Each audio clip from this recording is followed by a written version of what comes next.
And joining me now in studio is Benjamin Anthony, CEO at the Miriam Institute. Thank you for coming in, and thanks for having me. And good morning. We're hearing about these talks, the negotiations, which are slowly unfolding, and the Americans are saying they're cautiously optimistic. We're also hearing the Egyptian president, al-Sisi, say he's optimistic. So how optimistic should Israelis be, do you think?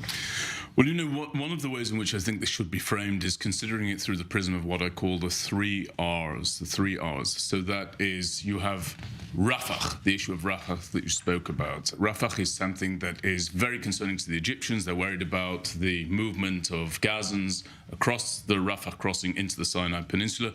That's causing Sisi to ratchet up his pressure for some sort of deal to come about, in the hope that it might end the conflict, or at least bring a long-lasting ceasefire in the Gaza Strip. So that's the first R. The second R is Republicans. The Republicans are very, very worrisome and concerning to President Joe Biden as he gets ready to ratchet up his own efforts in the elections in the United States. And the third R is Ramadan. And that is concerning to the Israeli government. International pressure will come to bear in the event that Israel starts to operate with greater intensity inside Rafah. I think that all of those considerations are causing all three of the relevant parties, the Egyptians, the Americans, and Israel, to move with greater vigor towards potentially getting a ceasefire, but it cannot be at any cost. And I think that the military efforts that are going on inside Gaza are successful, continuing to bear fruit. And I think that personally, they must be intensified. They must be moved forward with advance. And I believe the IDF must move into Rafah, because I believe that most people assess that our hostages and indeed Sinwar are most likely there. And there are still gaps that they are spoken about. And one of those gaps is that Hamas does want an end to the war, a ceasefire, permanent ceasefire. Israel will not agree to that. Obviously, Israel feels like it still has a lot to get done in Gaza, doesn't it? Israel has a mandate from the people of Israel. The Israeli government has a mandate from the people of Israel to achieve two things in no particular order. Number one, the return of the hostages, all of them, to our home, to our country, to their families. And number two, to bring about an end to the era where Hamas could threaten with total impunity the security of the state of Israel. I don't think that one of those initiatives cancels out the other. I think that both can be achieved with sufficient determination, and that's why the Israeli government should not yield to the considerations either of the Americans or the Egyptians to bring about a ceasefire or an end to this conflict. We have to win this conflict. That's what we're focused on. That's what the Minister of Defense and the Prime Minister are talking about, and that's what should be achieved. Please stay with us. We'll be back to you in a moment. Joining us from southern Israel is our I-24 News correspondent, Pierre Kloshendler. Pierre, you are marching right now with hostage families who took off from southern Israel on their way to Jerusalem. Tell us about this march. What is their message? The message is united for the release of hostages. The message is bring them home now with an exclamation mark. The message is that the hope of the families of the hostages is that hundreds of thousands of Israelis will join them at the gathering point at the climax of the march on Saturday evening in Jerusalem.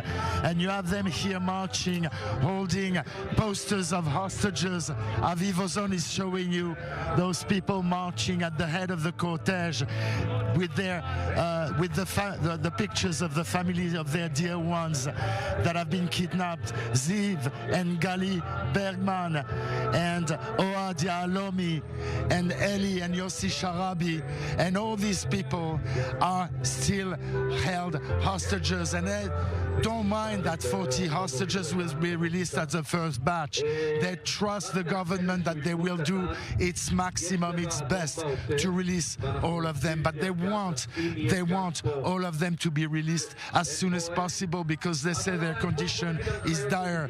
Some are suffering from chronic illnesses, some have been wounded in the October 7 massacre, some contracted ailments while in captivity, others are very old. I spoke earlier to the grandson of Oded Lifshitz, who's held in captivity, and I think he's 83 or 85. He's one of the eldest amongst the hostages. I suggest we hear his grandson, Dekel. This march came here to support the government to do a very tough decision, to do deals, to bring back all the hostages back, because this is the most important thing for us as a nation, because this is the only way for us to stand up back on our legs after what happens to us in the 7th of October.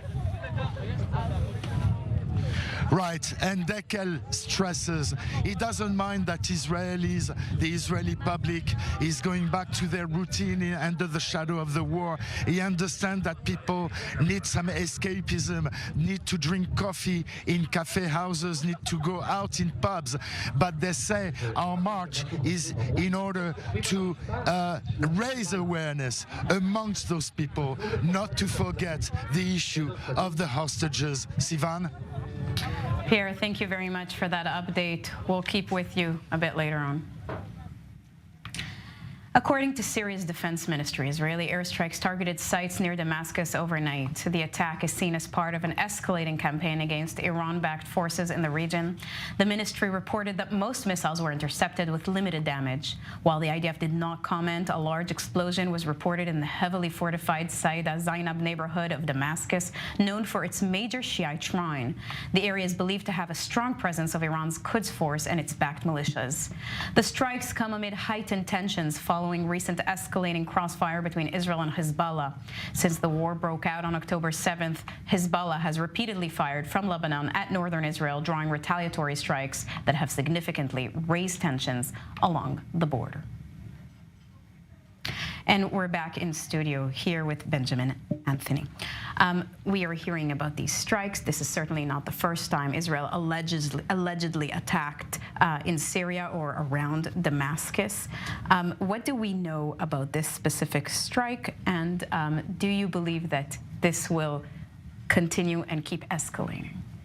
Yeah, I frankly hope that it does continue to escalate until the threat that's emanating from Syria is neutralized.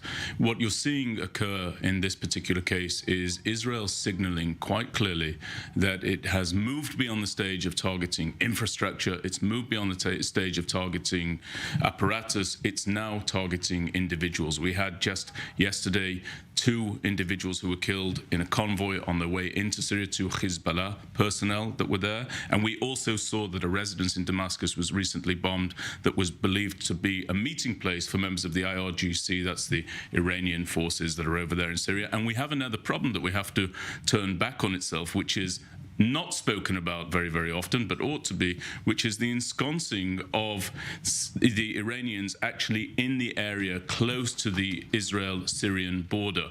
All of that, coupled with the other fronts that we're fighting on at this time, means that we have to take more decisive action and give a very clear message to Iran that is seeking to establish itself in Syria with ever greater presence, that this will not be tolerated and it will be pushed back. Now, according to CNN reports, American intelligence officials are concerned that Israel is planning a ground incursion into Lebanon by the early spring or even the summertime if a diplomatic resolution is not reached by then. What do we know about this? How likely is that to happen? So I'm amazed by this notion that they're concerned that Israel might be planning some sort of ground offensive inside southern Lebanon to push back Hezbollah. Surely everyone here in Israel is hopeful that's precisely what Israel's been doing, not just since October 7th, but for the longest time, presumably since the Second Lebanon War in 2006. Look, the situation on the border between Israel and Lebanon is untenable. It's untenable not only because we are seeing Hezbollah being ever more comfortable and confident with the targeting of Israelis' northern areas and Israelis' northern towns, but also it's untenable because we cannot forget we've got 80,000 individuals, Israelis, who are refugees in their own country, living in single-room accommodations around the country, having been evacuated from their homes in northern Israel. We have a responsibility to return them home in an atmosphere that is safe and secure, genuinely safe and secure. And I'm sorry, but the only way in which we can bring that about is by operating in a determined fashion, in a conclusive fashion, against Hezbollah inside southern Lebanon. And I just would say that Israel, if called upon to operate, and the IDF is called upon to operate in southern Lebanon, we will be victorious in that battle. We will be victorious in that war, and the United States would do well to support it. Well, certainly the IDF has said that it's prepared for a military resolution to all of this, and we are seeing that Hezbollah is not necessarily looking for a war right now with Israel. I mean, they have threatened, Nasrallah has threatened that he will put 1 million residents of Israel into bunkers and in state shelters, but we haven't seen him take that extra step. No, we haven't seen him take that extra step, but what I expect of my government here in Israel and what I expect of the Israel Defense Forces is that our activities there and our decision-making is not dependent upon the decision-making of Hassan Nasrallah. I think we need to look at what our priorities are. So those include bringing security back to our northern front, specifically the border between Israel and Lebanon. That can only be done by taking a conclusive military operation in large form into southern Lebanon. And also, we have to push back these threats with a degree of permanence. That's not going to be achieved, in my estimation, by way of some sort of diplomatic agreement. Nasrallah is already in violation of a diplomatic agreement, Resolution 1701. I have no reason to believe that he will adhere to a future diplomatic agreement with any greater force. I think that we need to take the fight to Hezbollah. I personally felt that we ought to have done so before even maneuvering inside the Gaza Strip after October the 7th. And I think that we've learned the lesson of October 7th, which is that our enemies will decide as, when, and how they want to attack our people here in Israel. We can't allow that. It's time that we shift that dynamic, reverse that dynamic, and be proactive inside southern Lebanon. Right, thank you. Please stay with us. I'd like you to weigh in on the following. Israeli Defense Minister Yoav Gallant called for an end to military draft exemptions for ultra-Orthodox individuals, emphasizing the need for all sectors of society to contribute amid heightened security challenges. Gallant insisted that any expected legislation on the matter should be endorsed by the entire Israeli coalition, including centrist ministers Benny Gantz and Gadi Eisenkot. The proposal is likely to create tensions within the ruling coalition, which relies on support from Haredi ultra-Orthodox parties. The issue of ultra-Orthodox exemptions has resurfaced due to the IDF's plan to extend service terms and raise the number of days for reservists. The call for a more equal sharing of the military burden has been a long-standing challenge in Israel, with previous attempts at legislation facing obstacles from the Haredi parties. Gallant's announcement has drawn both backlash and support, setting the stage for potential political clashes within the coalition. Earlier, I spoke to Aviv Bushinsky, former media advisor and chief of staff for Benjamin Netanyahu. Here's what he had to say. This is going to be a real snowball, not necessarily because of the inner politics, whether Benny Gantz will act this way or that way, or of course that Netanyahu suddenly will fire Gallant. No. This issue, if Netanyahu will not solve in the very near future, might become the hot potato of the streets. If you see after the judicial reform or revolution, the demonstration kind of got lost. Some demonstrate that Netanyahu is guilty, Netanyahu should resign now, Netanyahu doesn't handling the hostages crisis properly. But there's not one line that connects everybody. If Netanyahu will continue ignoring the demand for compulsory service for everyone, you're going to see it in the streets. And the streets will force Netanyahu either to resign or will dissolve the Knesset. And we're back in studio here with Benjamin Anthony. We are hearing these remarks about Gallant and the speech he made, the significance of that speech. Do you believe that this could actually topple this government or have it, lead to a government collapse? So the government is obviously very, very keen to maintain its position atop the Israeli legislative system, and that's the imperative of all governments. That's the goal of all governments. I don't know whether it will topple it, therefore, but I can tell you that this is a very clear signal from Yoav Gallant. What he has done, in effect, is he's given the power of veto to Benny Gantz's party, okay, and said that if Benny Gantz isn't signing off on the resolution, he's not going to put forward the resolution. Remember, Gallant is a member of the Likud party. And I think also what Gallant is doing is signaling that he is looking to his political life after the war, and not necessarily will that political life be lived out under the banner of the Likud. It definitely is a massive, massive explosion within the political echelons here in Israel at this time.